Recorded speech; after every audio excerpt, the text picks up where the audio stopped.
Silakan duduk Bapak Ibu Saudara. Selamat pagi semuanya Bapak Ibu Saudara yang ada di Beth Eden dan yang mengikuti ibadah dari rumah masing-masing. Pada pagi hari ini kita masuk dalam buku yang baru, kitab yang baru, yaitu dalam kitab Amsal. Dalam kitab Amsal, saya akan memulainya dalam kitab Amsal pasal 1. Saya kasih judul renungan pada pagi hari ini yaitu hikmat. Seberapa penting dan bagaimana kita memperolehnya. Mari kita mulai dari Amsal 1 ayat 1. Amsal 1 ayat 1 dikatakan seperti ini Bapak Ibu Saudara. Amsal Salomo bin Daud, Raja Israel.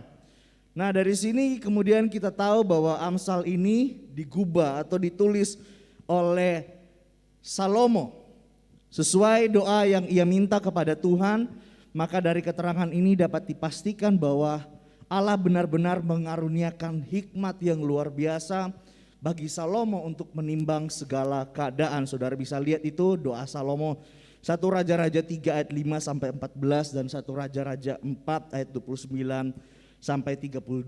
Nah, walaupun kemudian di kemudian hari kita menemukan fakta bahwa orang seberhikmat Salomo pun dapat jatuh dalam berbagai bentuk kesalahan. Nah tentu bukan kesalahan karena dia memperoleh hikmat itu, tetapi pilihan hidupnya yang kemudian tidak berpegang pada hikmat yang ia terima dari Allah. Nah Amsal saudara adalah kumpulan pernyataan singkat yang di dalamnya secara sengaja dimuat prinsip, nilai hidup, atau bahkan hasil pengamatan dari berbagai realita kehidupan yang diukur dari kacamata Allah. Nah Amsal ini kalau saudara pelajari memuat kunci untuk sebuah kehidupan yang tidak hanya sukses secara jasmani, tetapi sukses benar dan memiliki nilai di hadapan Tuhan. Nah kalau saudara tahu kitab Amsal ini juga banyak dikutip oleh motivator-motivator tanpa menyebutkan bahwa itu berasal dari Amsal. Nah orang dari dunia luar saja mereka tahu bahwa Amsal ini adalah sebuah kunci sukses. Bukan sekedar bagaimana menjadi kaya, bukan sekedar bagaimana menjadi berhasil, tetapi ada sebuah nilai kehidupan yang jauh lebih penting di dalamnya. Saudara hanya sekedar pengetahuan, di garis besar kitab Amsal ini saudara bisa lihat ayat 1, pasal 1 ayat 1 sampai pasal 9 ayat 18 itu bicara tentang hikmat untuk orang muda. Kemudian pasal 10 ayat 1 sampai pasal 24 ayat 34 itu hikmat untuk semua orang. Nah kemudian pasal 25 ayat 1 sampai 31 ayat 31 itu adalah hikmat untuk para pemimpin. Nah kemudian kita lanjut, ada beberapa tema-tema atau kata-kata kunci dalam kitab Amsal. Kalau saudara baca dari pasal 1 sampai pasal 31 saudara akan temukan beberapa prinsip ini. Yang pertama hikmat, kemudian hubungan, cara bicara, kerja, dan sukses. Nah pada pagi hari ini kita akan lihat salah satu tema yaitu hikmat. Nah sebenarnya tujuan dari Amsal Salomo ini kita bisa lihat dalam ayat 2 sampai ayat 6. Kenapa kemudian Amsal ini ditulis? Saudara bisa lihat di situ tujuan Amsal Salomo. Yang saya kasih angka 1 warna kuning itu saudara ya, kita baca bersama-sama. Ini tujuan Amsal Salomo untuk mengetahui hikmat dan didikan, untuk mengerti kata-kata yang bermakna, untuk menerima didikan yang menjadikan pandai, serta kebenaran, keadilan dan kejujuran. Yang keempat, untuk memberikan kecerdasan kepada orang yang tak berpengalaman, dan pengetahuan serta kebijaksanaan kepada orang muda. Baiklah orang bijak mendengar dan menambah ilmu, dan baiklah orang berpengertian memperoleh bahan pertimbangan.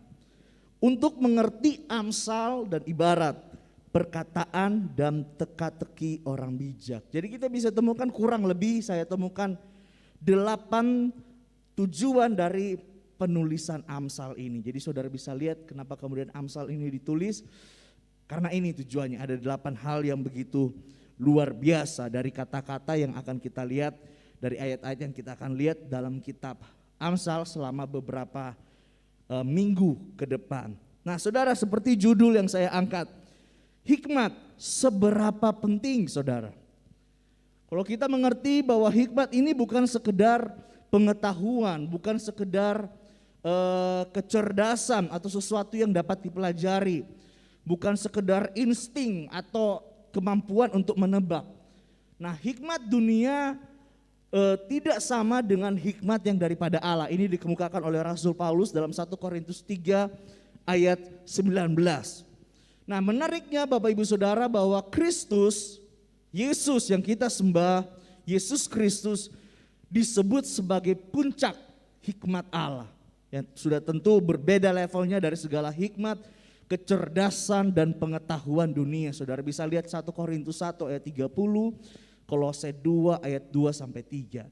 Nah kemudian dalam perjanjian baru sendiri Rasul Paulus terus mendorong setiap jemaat-jemaat yang dilayaninya, bahkan dia berdoa kepada Tuhan supaya setiap jemaat memperoleh hikmat, atau mereka terus meminta hikmat kepada Tuhan dalam segala sesuatu yang mereka kerjakan, termasuk dengan iman mereka. Saudara bisa lihat nasihat Rasul Paulus itu dalam Kolose 1 ayat 9 dan bahkan nasihatnya secara pribadi kepada Timotius.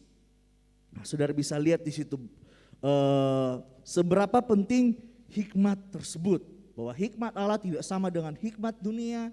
Kemudian Kristus, Yesus Kristus juga disebut sebagai puncak dari hikmat Allah itu. Bahkan Rasul Paulus sendiri dalam banyak kesempatan dia terus mendorong setiap jemaat untuk berdoa, meminta hikmat kepada Tuhan terkait dengan kehidupan rohani yang mereka harus gumulkan, yang mereka harus jalani setiap harinya. Nah kalau kita tahu seberapa penting hikmat ini, kemudian bagaimana caranya untuk kita memperoleh hikmat guna dalam kehidupan kita setiap hari. Dalam kehidupan kita setiap hari dengan banyak tantangan, persoalan yang secara pikiran manusia, takaran pikiran kita tidak mampu. Benar-benar kita membutuhkan Tuhan, membutuhkan hikmat. Saudara kita lihat dalam poin yang pertama bahwa cara untuk kita memperoleh hikmat, bahwa hikmat diperoleh dari sikap takut akan Tuhan. Dalam Amsal 1 ayat 7 dikatakan seperti ini, yang saya warnai kuning saudara. Takut akan Tuhan adalah permulaan pengetahuan, tetapi orang bodoh menghina hikmat dan didikan. Nah saudara, kata takut ini dalam bahasa Ibrani ini mengandung arti menghormati atau mengagumi, ada sebuah respek di dalamnya. Nah, hormat berarti di sini melibatkan sebuah pilihan dan kesediaan seseorang untuk menghormati sesuatu atau seseorang. Kita pengen menghormati seseorang karena itu yang kita pilih. Nah, itu jadi akhirnya melibatkan sebuah pilihan dan kesediaan hati untuk kita menghormati. Nah, demikian dengan kata takut akan Tuhan. Kata takut berarti di sini ada unsur di mana itu sebuah keputusan kita, itu sebuah pilihan kita untuk kemudian kita takut akan Tuhan. Nah, konsep ini juga dijelaskan, dikonfirmasi oleh Ayub. Dalam Ayub 28 ayat 28 bunyinya kurang lebih sama. Kemudian ini juga dikonfirmasi oleh pemazmur dalam Mazmur 111 ayat yang ke-10. Nah, jadi kemudian Bapak Ibu Saudara bahwa takut akan Tuhan di dalam hidup, saya kalimatkan di dalam hidup yang menghormati Tuhan, kita tahu siapa yang kita hormati. Kita mengenal apa yang kita hormati. Kita paham hal mana saja yang ia sukai, hal mana saja yang ia benci, apa yang ia rindukan dan apa yang ia tolak. Nah, hidup yang takut akan Tuhan, hidup yang menghormati Tuhan bukan ditunjukkan dari sekedar rangkaian kata-kata yang indah, yang terdengar formal dan rapi. Bukan sekedar ditunjukkan dalam ketaatan ritual agamawi, saudara rajin doa, rajin datang gereja, rajin apapun. Tetapi hidup yang takut dan menghormati Tuhan ditunjukkan lewat setiap perilaku hidup dalam keseharian. Saya kutip seorang penulis buku, salah seorang penulis buku yang saya suka, mudah-mudahan tidak salah sebut, namanya John Kalau bahasa Inggris fear, ya Kak Jeff ya. Ya, dah. Kurang lebih seperti itu. Seorang penulis buku rohani yang judulnya Fear of the Lord. Dia katakan seperti ini saudara. Wujud yang sebenarnya dari takut akan Tuhan adalah ketaatan yang tidak tergoyahkan pada keinginan-keinginan dan kehendak Tuhan. Sekali lagi, wujud yang sebenarnya dari takut akan Tuhan, dari hidup yang menghormati Tuhan adalah ketaatan yang tidak tergoyahkan pada keinginan-keinginan dan kehendak Tuhan. Nah dari sini saudara kita dapat berpikir, kita dapat menyimpulkan bahwa tampak beragama dan menjadi religius tidak menjamin seseorang benar-benar menghormati Tuhan. Saudara bisa pakai salib segede gaban, segede apapun, sebesar apapun. Tetapi kalau saudara nggak hidup menghormati Tuhan, saudara salah di bagian itu. Dengan hanya sekedar terlibat melayani, kelihatan rajin dalam ritual agamawi, tak menjamin seseorang benar-benar hidup dengan penuh hormat kepada Allah. Bahkan ketika dia tidak dilihat oleh orang lain. Tantangannya di situ saudara. Ketika banyak orang, kita di depan orang, kita mampu bersandiwara, kita mampu mengkamuflase diri kita begitu rupa, membentuk citra kita begitu rupa. Tetapi bagaimana ketika kita merasa tidak ada seorang pun yang mengawasi kita termasuk Tuhan. Nah disitulah kemudian wujud takut akan Tuhan, hidup yang menghormati Tuhan. Jangan dulu dimunculkan, hidup yang menghormati Tuhan benar-benar diuji. Nah sikap takut akan Tuhan hanya dapat ditemukan pada orang-orang yang benar-benar terobsesi. Dia benar-benar merindukan, dia benar-benar melakukan segala kehendak Tuhan. Dia yang menjadikan kehendak Tuhan sebagai makanan, sebagai kebutuhan kehidupannya. Yang mau tidak mau harus diusahakan, yang mau tidak mau harus dicari, yang mau tidak mau dia harus upayakan begitu rupa. Ini persis seperti apa yang dikatakan oleh Yesus, jangan dulu dikeluarkan. Apa yang dikatakan oleh Yesus dalam Yohanes 4 ayat 34, saudara sudah hafal, makananku ialah melakukan kehendak Dia, saudara. Nah sikap yang menghormati Tuhan inilah yang harusnya melandasi segala pengetahuan kita tentang hal yang lainnya. Nah poin yang kedua saudara. Poin yang kedua, hikmat diperoleh dari sikap takut akan Tuhan yang dilakukan sepanjang waktu. Saudara perhatikan ayat, masih di dalam ayat yang sama, Amsal 1 ayat 7, saudara lihat yang saya highlight warna kuning sendiri. Takut akan Tuhan adalah permulaan pengetahuan. Tetapi orang bodoh menghina hikmat dan didikan. Nah sikap takut akan Tuhan yang dijelaskan oleh Salomo sebagai permulaan, yang artinya berarti sikap ini harus dilakukan secara berkelanjutan. Nah dalam perjanjian baru sendiri saudara, Yesus mengajarkan kita bahwa untuk kita memperoleh hikmat, kita harus tetap tinggal, terus tinggal di dalam firman-Nya, dan kemudian membiarkan firman-Nya itu juga tetap tinggal di dalam kita. Di dalam Yohanes 15 ayat 7 saudara bisa lihat. Dan kemudian bagaimana kita menyerahkan hati dan pikiran kita kepada pimpinan Roh Kudus. Dalam Yohanes 14 ayat 16 sampai 26. Nah jadi takut akan Tuhan tidak hanya sekedar kita lakukan di awal atau pada permulaannya saja. Takut akan Tuhan ini harus menjadi sebuah sikap yang harus terus-menerus dimiliki oleh seseorang yang mencari hikmat. Ketika saudara dan saya kita mulai berhenti untuk hidup menghormati, takut akan Tuhan, maka secara otomatis hikmat Allah dalam segala keadaan yang kita hadapi hari-hari ini sukar untuk kita terima.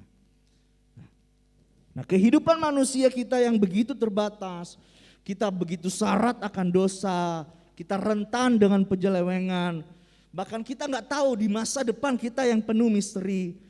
Belum lagi kemudian ditambah dengan segala situasi, kondisi yang berubah dengan cepat. Dan bahkan kemudian itu juga tak jarang ditunggangi oleh iblis untuk menjatuhkan kita. Kita benar-benar membutuhkan hikmat Tuhan di sana. Amin Bapak Ibu Saudara. Jika saya dan saudara berhenti untuk hidup takut dan menghormati Tuhan, maka saya rasa kita tahu akhir seperti apa yang kita alami, hasil seperti apa yang kita alami. Jikalau kita sadar betapa lemahnya dan terbatasnya kita, seharusnya kita akan terus memilih untuk hidup menghormati Tuhan.